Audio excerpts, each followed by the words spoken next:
do. There's a lot of things that you should know about lead paint inspections, like what to look out for. On this house right here, it's not really a lot of things that will fail it. But as we go through the process, you'll see little pictures that pop up to show you what a failed property would look like. One thing you want to know is that anything 75 feet away from the property, including garages and sheds that have been painted with lead paint or with any kind of paint, will have to be inspected. What you want to do is you want to check around your whole area for anything on your home that has been painted and see if you see any chipping and cracking and peeling paint. As you can see on this house, everything has been concealed. So this window has been manufacturally painted. Now, if that window has any kind of chipping, cracking, or peeling paint, you still will have to paint over it, even though it was manufactured that way. As you can see, around this whole area down here is the brick wall that has been painted on the foundation. Now, this is a pass because if you look closely at the paint, it isn't chipping or cracking. Also, around the front, the brick is also painted. That will be inspected. All the windows around this house has been concealed and encapsulated, so they will not need to be inspected because there's no paint on the windows, sills, or around the framing.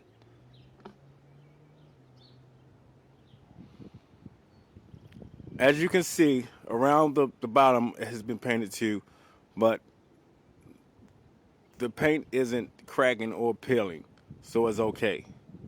You look back at the end at the water spout for the gutter, the water gutter, that would have to be inspected. A lot of people forget about that and don't put that into their whole paint situation. But if that's painted and that's chipping and cracking, that will be inspected. Don't fail. Always remember to check down the basement stairways for lead paint. Now, if you look at that railing right there, this is a perfect example of a fail. This will have to be repainted. Being because it is chipping and cracking, it will have to be repainted. Looking down there, I can see that everything down there is okay. Everything is just regular brick, not painted. Now, dealing with these exterior doors, the number one thing that makes a property fail is the exterior doors rubbing. Now, if you see this door, see that it opens and closes freely. Now, if you got weather stripping in there and it's causing it to have a little bit of friction, that's okay, because the weather stripping is not painted, and also it's not going to cause high friction. The kitchen is another place of concern to avoid failing a lead paint inspection. The kitchen has to be a waterproof flooring. If you see in here, it has ceramic tile. Usually use ceramic tile or the vinyl tile to cover the floor. If it's not a waterproof floor, that is a fail. Bathrooms too, no matter how small, have to have a waterproof flooring too. The bathrooms, even with a toilet and not a sink, still has to be dust wiped and checked in the whole sampling process.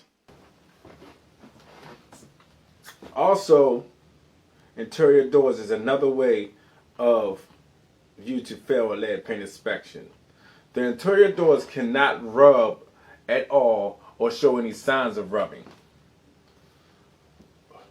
Right here on the door jab, you'll see the signs of rubbing.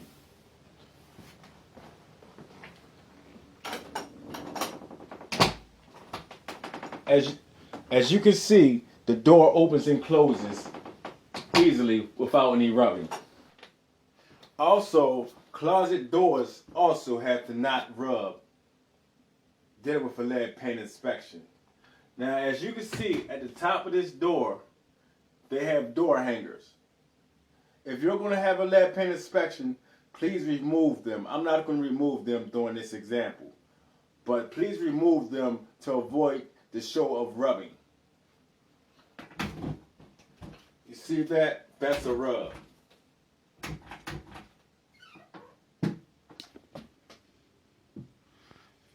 If you look there, you can see the sign of rubbing.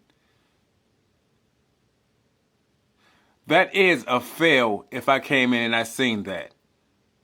Please address it, paint over it, and make sure the door stops rubbing.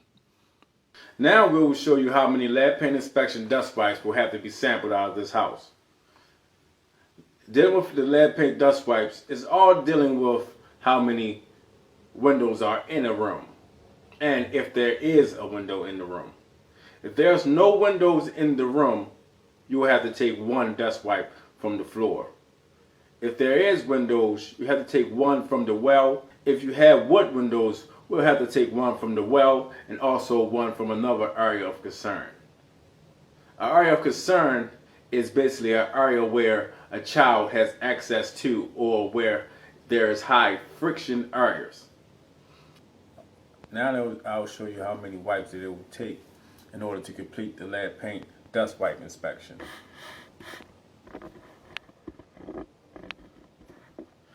This is the patio, so that's one because they have replacement windows and it's only one area. As you can see, it's not sectioned off into two areas.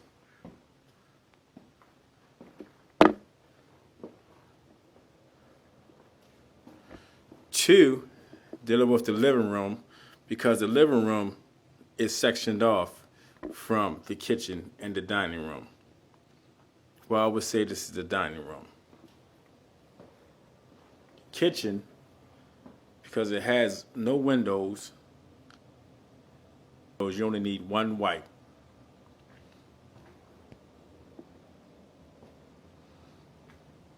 The living room, that is considered a different room from the dining room because of the divider up there. Bedroom number one, because it has replacement windows, and also because it has replacement windows. Bedroom two has replacement windows, so we'll take one wipe. The bathroom will take one wipe because it has replacement windows. One from the floor.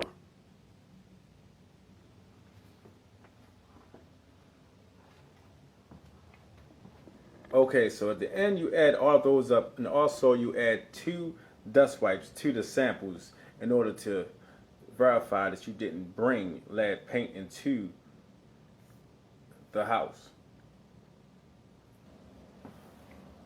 Okay, now downstairs to the basement. Okay, so this is a whole area. It's not sectioned off, or there isn't any doors to section the area off. So this will be one dust wipe for this basement. It also has a replacement basement wood, a replacement window down the basement, so you don't have to do but one. But if it was wood, we would have to do two for the basement for wood windows. It doesn't matter if it's closed in. If it's a window, we have to do it. This bathroom also has a replacement window in it. But if it didn't, we would have to do two different dust wipes. It opens and closes freely. The suction sound was because of the weather stripping. Okay, here's the laundry room. The laundry room will need another dust wipe. Even though it's just for laundry, it still has to be wiped just because of the door that's sectioned it off from the other areas. So that's considered a room. And if you add all of those up, then you'll come up with a total number. Well, I'll show you down at the bottom of the screen how much it will come up to at the end. Okay, thank you for watching my video, and I hope it helped you out to learn how to have an inspector's eye. If you have any questions, just leave a comment under the video, or just call me at 443-839-3565. Remember, we know lead paint.